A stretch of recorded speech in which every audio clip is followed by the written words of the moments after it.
The question is discuss any 3 initiatives taken by the government to promote startups in India. तो India में startups को promote करने के लिए गवर्नमेंट ने इनिशिएटिव्स लिए थे, उनमें से कोई भी 3 इनिशिएटिव को यहाँ पे आपको एक्सप्लेन करना है, राइट। तो अगर हम बात करें फर्स्ट इनिशिएटिव की, तो वो था आपका simplification of registration process, right. See, India में जनरली किसी भी बिजनेस को स्टार्ट करने के लिए आपको अपने बिजनेस को रजिस्टर करना होता है अंडर सर्टन लॉ, राइट। तो जनरली क्या होता है कि किसी भी बिजनेस को रजिस्टर करने के लिए आपको बहुत सारे पेपर वर्क्स और फॉर्मेलिटीज़ करनी होती है, ठीक है। तो गवर्नमेंट ने सबसे पहला इनिशिएटिव जो लिया था वो था कि इन स्टार्टअप्स को स्टार्ट करने का जो प्रोसेस है उसको सिंप्लीफाई कर दिया, ठीक है। बेसिकली गवर्नमेंट ने 2016 में एक मोबाइल ऐप लॉन्च किया जिसके थ्रू ये स्टार्टअप्स ईजिली उस ऐप पे जाके, उस पोर्टल पे जाके अपने इन्फॉर्मेशन को डाल के, डॉक्यूमेंट्स को अपलोड करके वो अपने बिजनेस को ईजिली एक दिन के अंदर स्टार्ट कर सकते थे, राइट।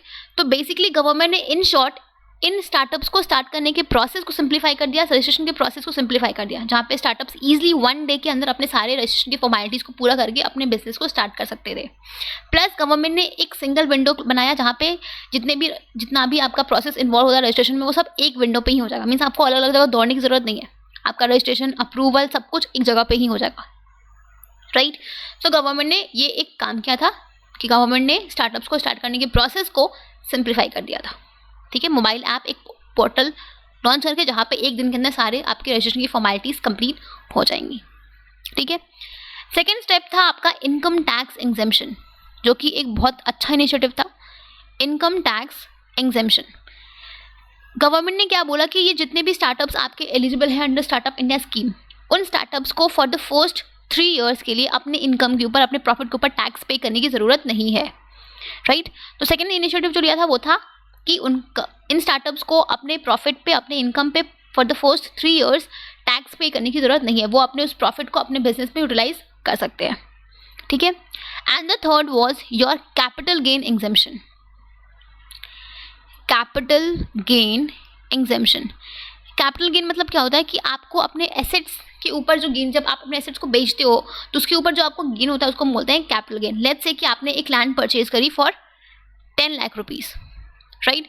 उसकी आज मार्केट वैल्यू हो गई उस लैंड की let's say 20 lakh rupees, right.